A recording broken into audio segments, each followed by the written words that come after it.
Excellent. All right, guys, so welcome to another session of Fast Track to Freedom. I've got some really, really important concepts to cover tonight. We're going to go over the charts as well, and we're going to do a bit of everything like we do normally. I'm going to start off with something that, like to me, changed me from being like the average Joe, kicking around trying to trade.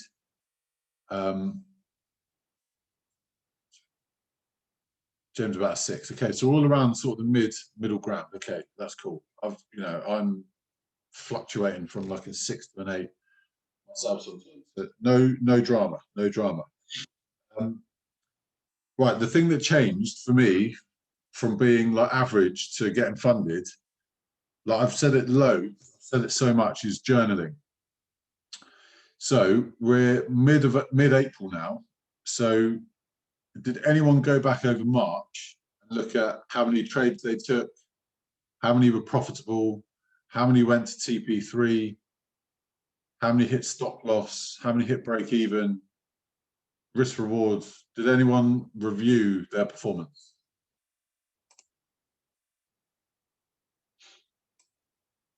Did anyone do that?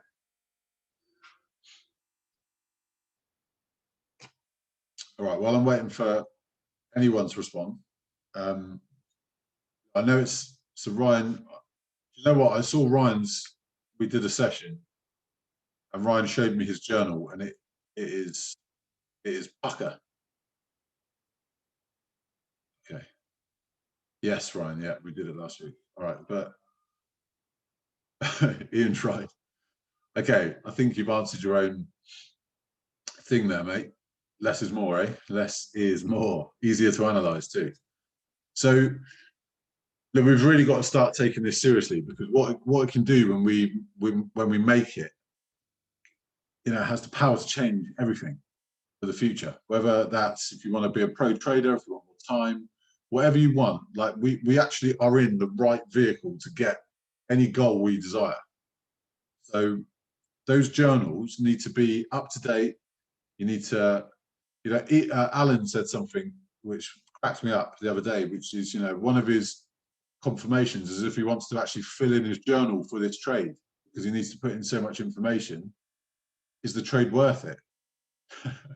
How funny is that? But it's quite important to, to really document how you were feeling when you were trading, how you felt before you started trading, during the trade. Were you freaking out when it pulled back?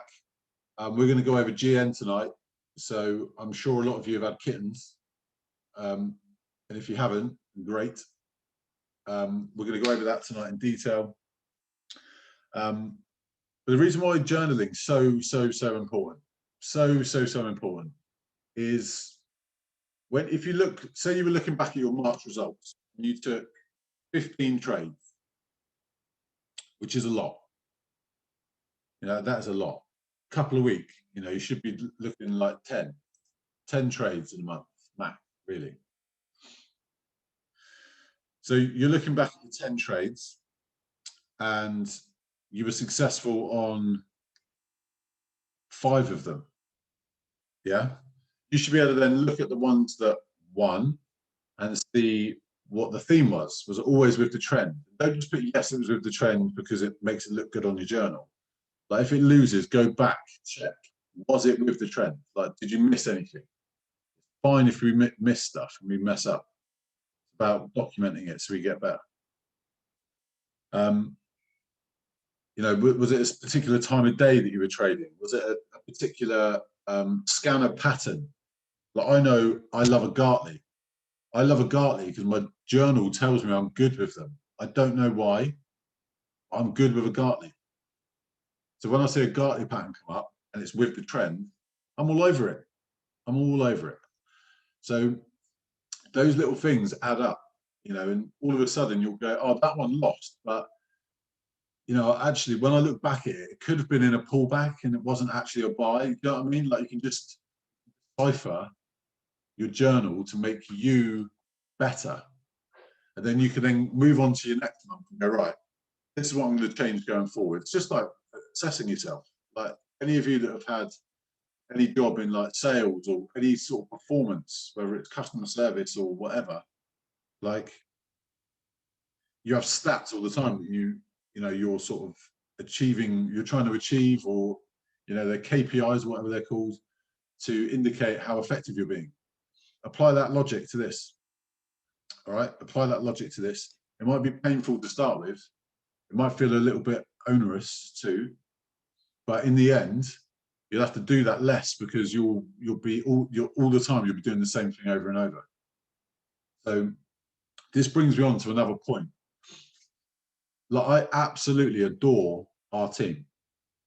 Okay, absolutely adore our team. What I've loved seeing recently is like how much you want to help each other.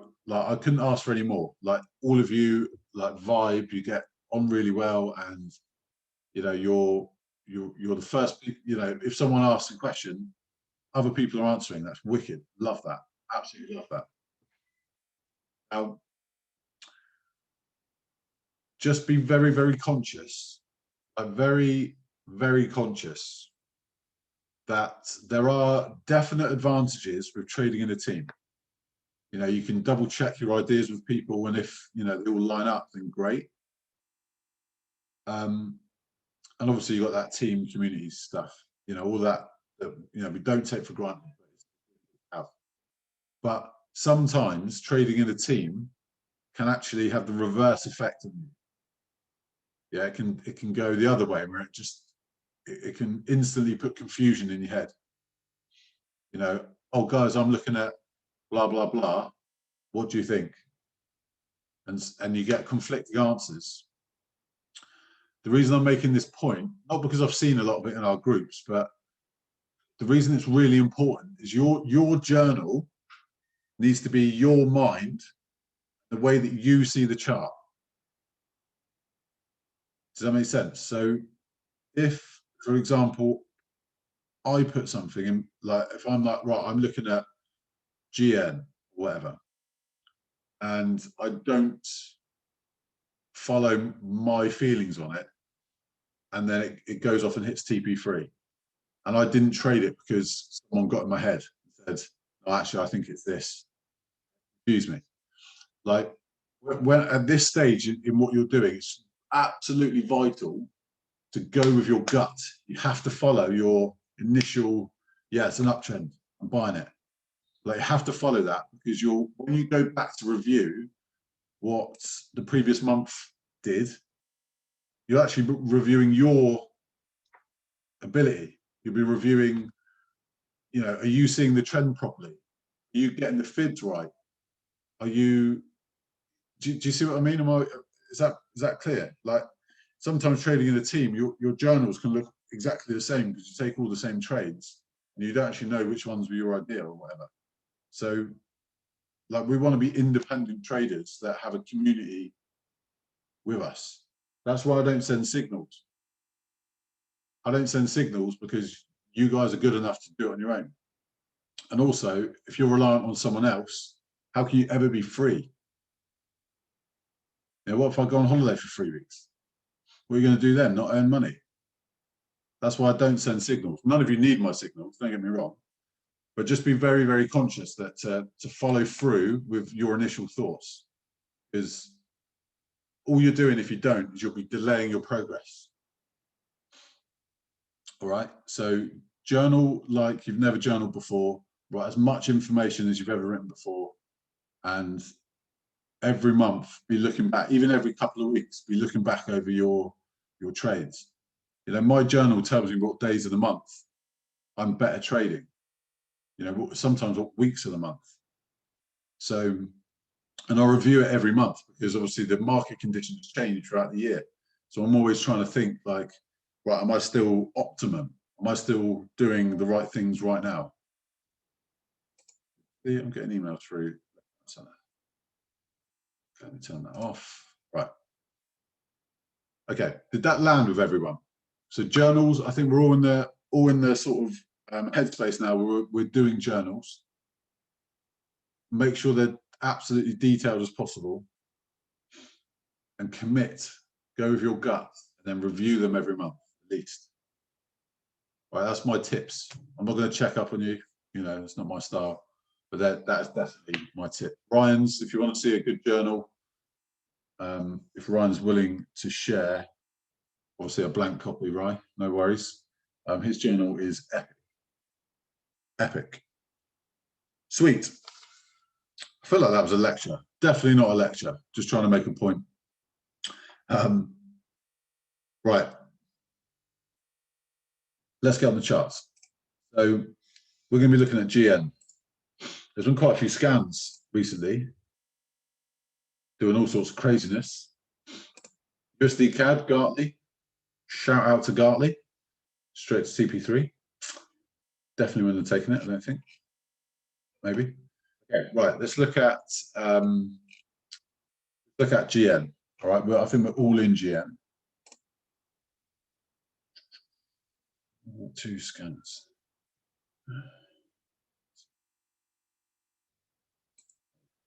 Right. Bear with.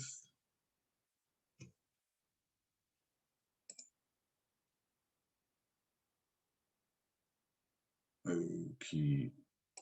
I'm going to delete all my drawings. I'm going to set it up from scratch. So, share.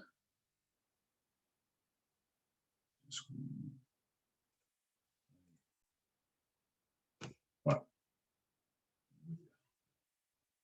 All right. So GN on the scanner. So we know we're 1 hour hot 4x. Guys, you can all see my screen, yeah?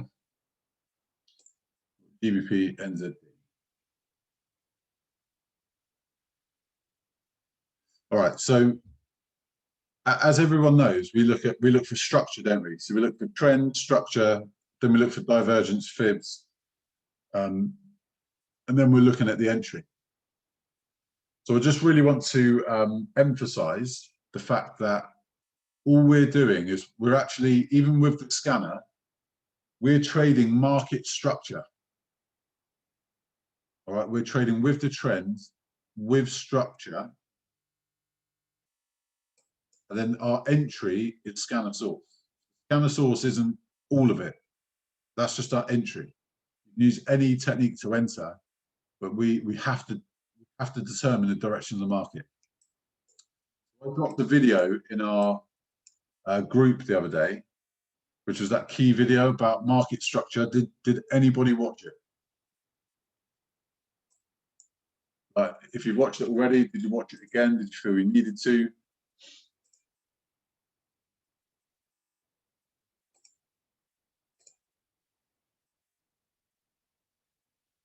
Fiona, Ian, sweet. All right, so for me, that video is probably the best video about market structure that isn't too full on and that isn't too waffly where money loses it, right? First of all, you know, determining structure, we've been sort of looking at, you know, drawing like trend lines like this, haven't we? And we're like, you know, is that with the trends? You know, that's a good start. But with GN, obviously, we're not on the trend line. So how would you determine that's an uptrend? Well, let's look. You can have a look in here. What's going on here? Got kind of a break and retest in there, haven't we? The downtrend. Sorry, this counter trend. And then we've got like a little something going on here.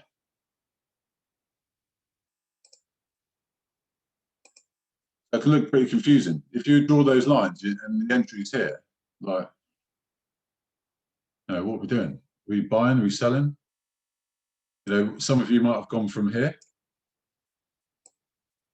and seen this as like a stop hunt if you're looking on a higher time frame. And you might have something like that. Oh, it's with the trend. Yeah, this part of it is subjective. This is why I'm re-emphasizing the journal. You have to go with your gut. Because if you think it's an uptrend, you have to go with it. The only way you're going to learn, especially when you're on demo, have to go with it. So, but let's get rid of some of these craziness. I like this line because on a daily time frame, that is a stop. and the rest of the dots connect. And it's kind of, you know, apart from that bit. But what I looked for is, I went over this with a few of you this week. If I'm not sure, then I just draw the swing points. High to low, high to low. You know, you'll see Manny do this in the videos, yeah? High. Gosh, that's... Then down to low. Right. Why is that? Why is that helpful? So sometimes when I'm confused about which way the market's going, I'll do this just to see, like, well, what is happening? Is the market making higher highs quite often? And is it making lower lows or higher lows? Or what is the structure? You can quite clearly see, you know, that this leg here, to me, in my opinion, I could be wrong, don't get me, I'm not preaching, but that to me, with that market structure, is a pullback. Yeah. Again, follow your gut. That's why we all were pretty happy with the buy here. We've also got, look at the entry point. We've got some lovely structure. So we've got like previous highs, break, retest. Guess what this is as well? I can see it without even doing this. But if we use the swing high to the low to the high, we've got 618. Bang on that support. Yes, we're, in my opinion, when I looked at it, I'm like, right, we're in an uptrend. Happy days. We've got a 618 pullback to structure. So we've got entry. Look at that entry point. Structure, trend, 618. Right? For some people, and a harmonic scan, without divergence, without all the other stuff, that's enough. People would just literally trade the scanner calling an entry with all of this coming together at the same point. Bingo. Yeah, nearly reached TP2. It's now doing this crazy pullback. But for me, it's still above the trend. Yeah. So we've got, if we're going through our checklist, we've got obviously GN, we've got a deep crab pattern, we've got with trends, in my opinion, yes. Are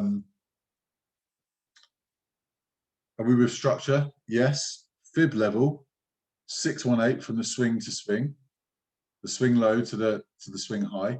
So that's the market range. We've got just over a 1618 extension from X to D. We've got over a 200%, 248% extension B to D. Yeah, so that pullback is overextended from this low and this low. Happy days. We then start thinking, right, that's us validating market structure is there, we want to enter. So I layer in the divergence just to give us some extra confirmations. When divergence is there, the market will turn.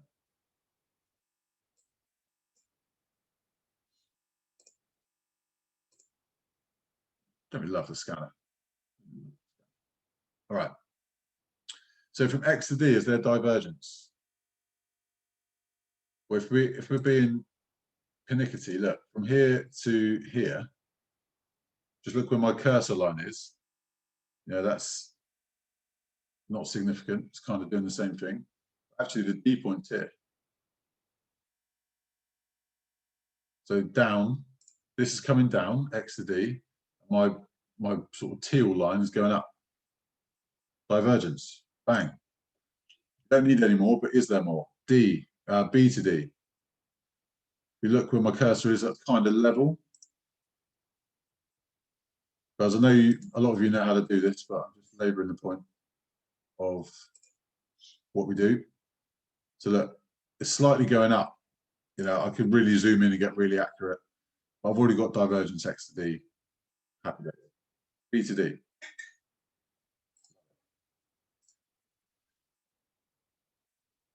But this swing low here to this swing low here is an equal low on the chart. But you see the hidden divergence there? Big.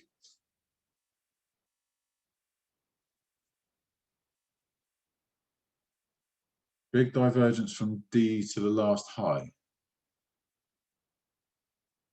What, here to here? So if you want the high, you've got to go from C. C to D. Yeah, I can see it from C to D. Is that what you meant? Yeah. Yeah. Yeah, I can see that. Quite an aggressive down move off that as well. So divergence there, divergence everywhere. So now what I'm looking to do, like if I want to stay in this trade, which I'm holding it, is there divergence from entry to where we are now? So the line's going down and this is up. See that?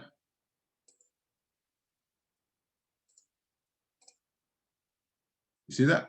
It's quite slight, but there is divergence. There is divergence.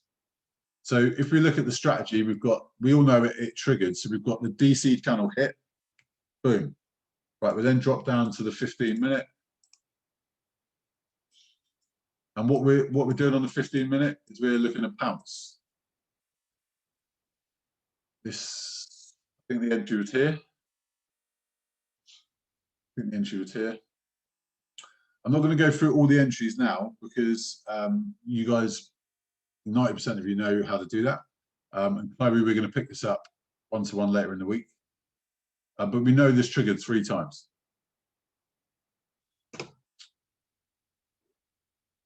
All right, so cool. So is anyone still in GM? Has anybody held it? Yes. Okay. All right, the big question now. How are you all feeling about it? Been a day for the nerves. I don't like it. I don't like it. No, I don't like it. No, it's all good. It was Captain Consolidation yesterday. I like the nickname. Yes, we can see. You see what James is referring to, this area here. Now known as Captain Consolidation. This triggered the 3 entries really fast. I was getting in here on Monday morning. It broke the structure. I retested and went. Lovely, perfect, beautiful, beautiful. So, when we're in a trade like this, like what are you looking at? Like someone come off mute and talk to me. Like how are you looking at this trade? Are you watching it? Are you modifying? Are you getting a break even? Like someone talk to me. Or I'll pick on someone.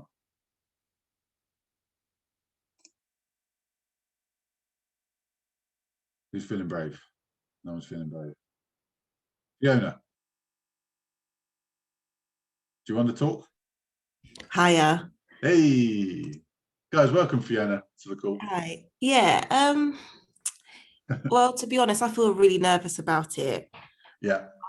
At this point, I can see it going really low, Yeah. breaking, that line, that resistance. Sure. So my hope is that it's going to bounce off something and just keep going up. But yeah, I mean, I've never really held a trade for this long. I'm not even new to this. It's just I've been slacking for a very long time. It's only now I'm really, really applying myself. So. Oh, I know. Okay. Like these feelings are absolutely normal. But the more and more you do this, the less pain you'll feel. And just remember as well, like some of these trades, even if they're perfect, are going to lose. So this could just be one of our losers.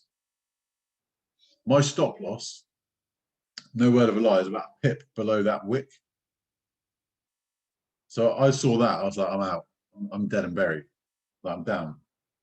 But I'm still alive. what I see, like that coincided with some USD news. I don't know how that correlates with the New Zealand dollar, to be quite frank with everybody. I'll tell you what I'm looking at. I'm looking at this.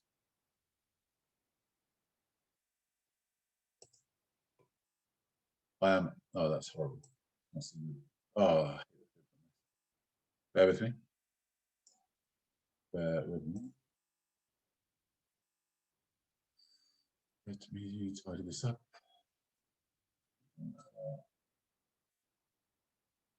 Turn the background off. On the right. That.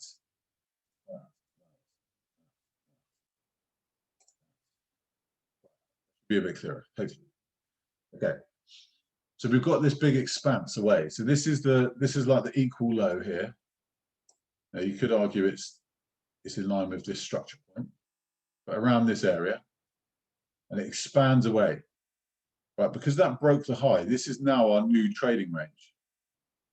The low to the high. I was fully expecting this to pull back. Not as aggressively as it has, to be quite honest, but I was definitely expecting it to pull back.